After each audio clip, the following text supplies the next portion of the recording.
Jacina Love, this is 50, and we are here with legendary Consequence. Oh my goodness. I mean, it's been years of lyricism, producing. No. Troublemaking. Yeah. Nah. No apologies. No apologies. No apologies. Definitely no apologies. But we here. Queens get the money. What up? Yo, how has it been? Now you're coming into the game, right? I mean, you've always been doing what you do. Right. I'm sure you've done a lot of things behind the scenes too. Right. But now you're coming back. We're getting Ye again and you together. Talk to me about that process. What it's been like for you. Well, I mean, we, obviously me and Ye have a long history, and yes, it's good to be back after X amount of years. It's hard to even count, but it's been a minute since I put out my first joint or whatever.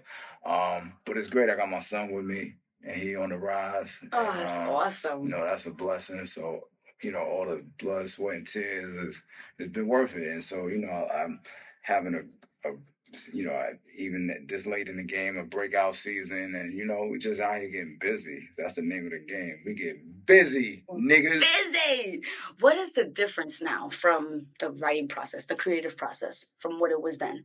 I think now it's some of the things have remained. Some of the things are just fundamentals. You know what I mean? But obviously we in a new day and age. I'm in a different space where there's more polish now, just because I kind of know what work. Yes. You know what I'm saying? Yes. And I think when you know what work is, you can't take it for granted, but then at the same time, where your spots is at. You know what I'm saying? You know what's gonna work. I mean, like for me, I knew people would gravitate towards the overdose just because they gravitated towards spaceship. You know what I'm saying? They gravitated towards Stressed Out. So those are like the parents of that kind of record. Yes. You know what I'm saying? And so, for me, it's just, as long as I'm in my lane, I'm going to keep driving. That's just where I'm at with it. And you say your son is now a creative as well? Yeah, my son is on TikTok right now. He about to hit 800,000 on the radar tonight. He dropped his On the Radar freestyle. Whenever this airs, it was the night before, and he hit like 800 in one day. And he got little girls DMing him talking about he's fine. And you're like, what's happening? Right. I ain't mad at him. Too quick. Hey. Live your life. You know what I mean? But yeah, you know what I'm saying? So, And how is that though, having a father as Consequence, right? You're in the house together, you're producing together, are you helping tap into the lyrics? I'm daddy first and foremost. You know what I'm saying? That's right. Daddy first and foremost. Crystal Jenner or Dadager comes a little later. You know what I'm saying? But yeah, I'm daddy first, you know what I'm saying? So we make sure we get homework done, we make sure we respectful, we make sure we respecting the game at all times, you know what I'm saying? But he a hard worker, and I love that about my son, you know what I'm saying? Like he go like a dog, like his daddy. So, that's why he getting where he need to go. Listen, I love this for you. I love the father image, hearing you talk about it, at the same time seeing all that you've came out with and all that you've given us in the culture. Right now, when it comes to the culture and so many different genres of music, what do you think, what's the best part of that? Just being able to pioneer new frontiers and shit, you know what I'm saying? Just when you think you hit one ceiling, get to a whole nother tier when it comes to the shit, you know what I'm saying? So that's the exciting part. That's the part that makes it worthwhile doing, you know what I'm saying? I still have dreams and ambitions, even, after doing all the things. Doing so many things. You know what I mean? So that's what inspires the dream to keep going. Let's talk about what's about to drop. Give us a little bit of all that. The best record of the year. Like, dead ass. You hear it? You hear that? I am the number one ghostwriter in rap. Let's not get nothing twisted. Let's never forget that. You know what I'm saying? Like, there's other numbers, respectfully. If you feel like playing flashcards, that's cool. But the number one nigga is who you looking at. Straight up. And so, and I'm going to tell you why I'm number one. I'm number one because not only can I do it for somebody else on September 27th, but I did it for me. Yes. You know what I mean? Yes. And so, hey, you can take that and do what you want with it. And stood in your light, because I'm sorry to interrupt you. You've written, you've came out for yourself, but you stood in your specific light. And sometimes people get drowned, like writers get drowned out from the light of the other artists. No, absolutely. It's not an easy it's not an easy feat. It's not easy to be a songwriter because you're essentially, it's like, I don't want to make this an extreme example, but it's like being an organ donor for someone's creativity, right? So imagine being an organ donor. Imagine having to be an organ donor for a living, right? Like you literally taking your heart and giving it to a nigga. Like, why you think that girl? What's her name with the red hair? Sexy Red? Nah, not that's the girl with the red hair and the lip gloss. No, the girl who was crying about Puff and Cassie. What's her name? Tiffany something. That's why she in so much pain, cause she's an organ donor. She literally, you know what I'm saying, and she feel like she ain't get shit for it. You know what I'm saying, and so that's that part. It's like, you know, you get into a space where you're doing something and it's successful, but no, trust me when I tell you, no songwriter ever wanted just to be a songwriter. They wanted to be the person saying it. You know what I'm saying? And yeah, there's instances where there's just things that don't align correctly for, say, that creative. You know what I'm saying? Like maybe the image doesn't make sense. That's a real thing. Like everybody isn't photogenic.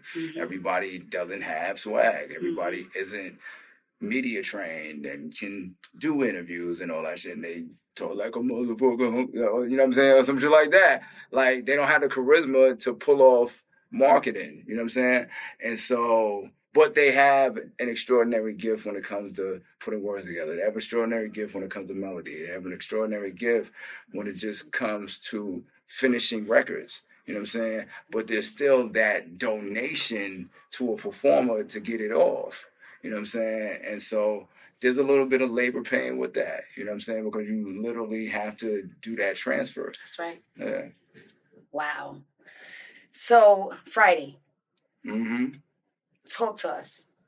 So I'm gonna let the money talk.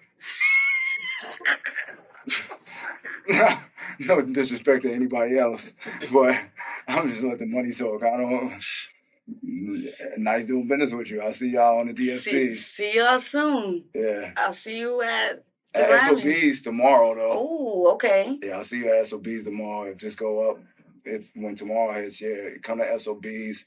We got a Q&A going on with Gabe from On the Radar. That should be super dope. And I'm gonna perform, and we're gonna perform, and we're gonna play some unreleased records. We have a good old time. Like I waited my turn like a real nigga. We're gonna have fun tomorrow. Oh my goodness, I love to hear it, and I'm super, super excited to hear what's to come on Friday. Thank you. Like, can I ask you something? When creating Spaceship, because I mean, when I tell you that I play that song, I just got to take it back to this. What was the momentum like? I feel like you guys knew how big it was gonna be when creating that song. No, absolutely not. Oh my goodness! I think that's what makes it dope. You know what I'm saying? It was because it was the most by accident shit. It wasn't really by accident. Let me not say by accident. It was organic. That's a better word for it. It was organic because it was GLC's record. Kanye had flown out to New York from Chicago. We kind of was getting shit cooking on the rap side. You know, it took a little bit. You know, Kanye obviously was respected as a producer. He had the Blueprint under his belt, and the State Property joints and the Beans joints, and was starting to venture out and was making records for guys who DJ for Chicken Fingers once upon a time, and that type shit. And eventually, like I said, so GLC came out. They did a record. I came over. They played it for me. GLC was like, yo, when we met, he was telling me, I'm like, I'm a fan from all your stuff that you did with Tribe or whatever. I'd love to do a joint with you. And so they gave me the Spaceship joint. And, I just, GLC is like a Chicago native. So he has like the whole double time flow, and that's indicative of something Twister would do, or do or die, whatever. And so my verse on Spaceship is just me kind of like what Biggie did with the whole Notorious Notorious Thugs. Yes. Right. So it's just like on the Dangerous, ain't too many niggas banging. Yes. So I remember I had to take the dollar cab coming home real late that night, standing on my feet all damn day trying to make this thing right, and have one of my co-workers say, yo, you look just like this kid I seen in the old Busta Rhymes video the other night. Well, easy come, easy go, how that saying goes. No more broad service cars in the TV shows. It all got snatched from me. A&Rs and their faculties all turned their back on me and didn't want to hear a rap from me. So naturally, actually, had to face things factually. Had to be a catastrophe if the fridge is staring back at me. Because nothing's there, nothing's fair, and I don't want to ever go back there. So I won't be taking no days off till my spaceship takes off. And the rest is history. Yo. Oh my goodness. You made me cry right on camera. I'm just gonna cry right now. Dominic, had that box on deck. Yo, Consequence, we thank you for the culture, for what you've given us, for the lyricism, this is the time. I feel like everything's full circle, and I feel like right now hip-hop it's gone through a lot of changes, and I feel like it's coming back to a point where we're getting the productions, we're getting the lyricism, we're getting that back, and to have you back, I can't wait. I cannot wait. Swag Town, let's go. Let's go. Consequence. This is 50. Jacina Love. Yeah. Queens get the money. You know the vibes. South side, north side. Let's go. We out of here.